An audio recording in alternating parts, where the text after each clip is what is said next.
Welcome to Po10tial Living. My name is Nia Flowers. I will be your host, and I will always be your host. Today we will be talking about taking your power back, something that I'm learning to do, something that I'm in the midst of doing, and something that I know that a lot of people need to get to. I feel like a lot of people need to take their power back.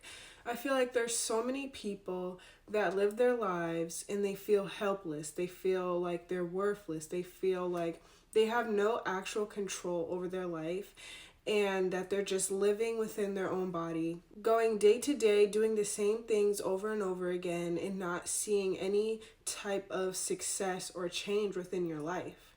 Today we're going to try and absolve and dissolve those habits that we still have that is keeping us back from the power that we have within us. This video will be posted on TikTok as well, so if you're watching this on YouTube, I suggest that you follow my TikTok. It's May Pink, where I did a 2-part series talking about the power of the mindset and how you can use your mind to change your life. If you're so used to thinking in a negative way and you're so used to thinking how other people think about you, for example, if people have insulted you in your past and have called you dumb and have called you names, and then you hear yourself saying those same exact things to yourself now, or if you believe those things to be true now, that is how you think because of what other people have projected onto you.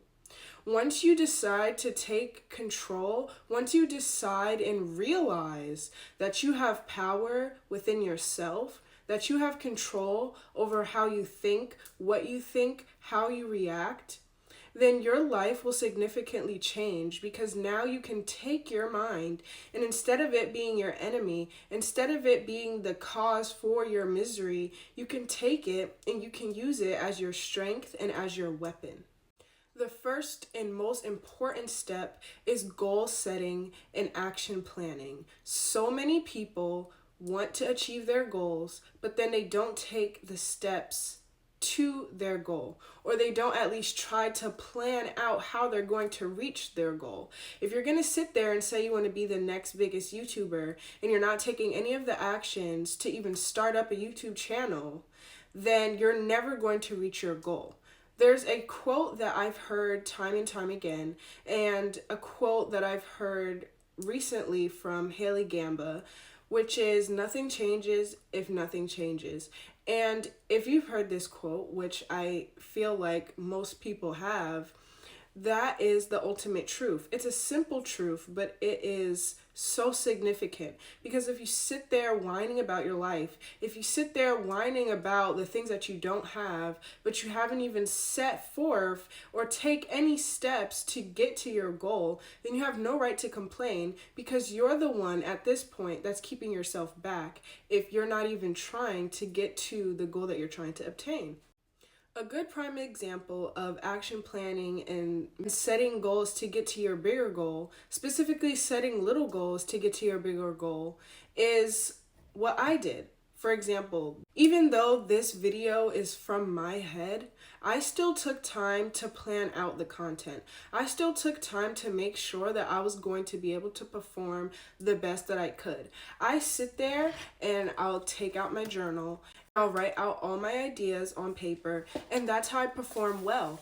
Whether it's you typing it out or you writing it out, you need to do something that's going to get you to your goal. You have to understand, you need to go beyond the surface of the goal that you're trying to reach. You can't just say you want to be a millionaire and then not create the small little steps that's going to get you to that big shining trophy of a goal.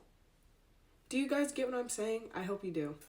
After you have created a plan and you start seeing yourself checking off the little boxes and you're accomplishing the little goals that's going to get you to the end result, this is called tracking your progress. If you're not tracking your progress, then you're doing it wrong.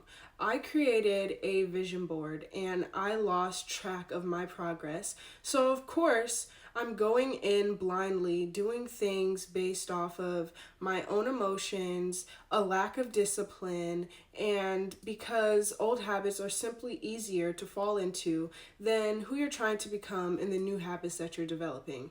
But once you create that action plan, you need to make sure that you have it somewhere where you can always look at it, whether it be your phone, whether it be your wall, whether it be sticky notes, whether it be your journal, anything.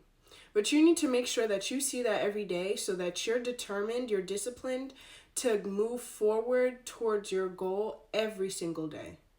Every single day. Because if you sit there and you lose track of what you're doing, then you're not going to get to your goal and you're going to start to lack and you're going to start to procrastinate and you're going to start to lose yourself and lose the hindsight of what you're trying to get to. The last thing that I want to talk about is setting healthy habits and boundaries. This is very, very crucial. And coming from me, boundaries have always been hard for me to set. I feel like I'm a very deeply involved person. I lead with my emotions half of the time. I feel my emotions very deeply. And I feel like that's such a good thing, but on the other side, sometimes it's not so great, especially when I decide to overstep, when I decide to overextend my energy, my time, my patience, my love, and I give to people, and in return, I'm just getting drained and my energy sucked out of me.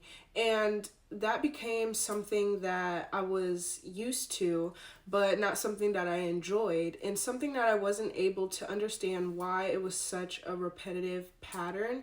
And it was because I didn't have strong boundaries. I wasn't respecting myself enough to say no, or even if I was saying no or setting a boundary, I'd let it slide because it's somebody that I cared about. When no is no, or I set a boundary, that's what it is. That's what it is for you. So start setting boundaries with the people that you love, with people in general, and with yourself.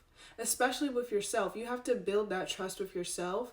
And a lot of people, since they don't develop those thoughts to cater to themselves as much as they're catering to other people, we end up people pleasing a little bit more than what we should. And realistically, we shouldn't be people pleasing. And at this point in my life, I feel like I deserve to take the time for me. And you deserve to take the time for yourself as well.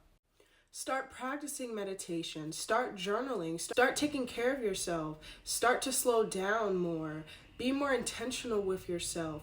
Wake up early. Build a routine, a night routine, a morning routine, anything. Start to really cater to yourself and love yourself, because all of these things will lead to your success. I hope that you guys enjoyed this short little video and got as much information as you were able to get from this video. I hope that I was able to speak life into you guys. I feel as though that is my purpose, and I just want to give and create a community of people that also want to change and want to become better for themselves, because we all deserve it. We all have potential within us. How are you going to turn that potential into your reality? We all have that choice. We all have that possibility and the trueness of success. It's just, how are you going to get there, and do you want it enough? I'll see you guys in my next video.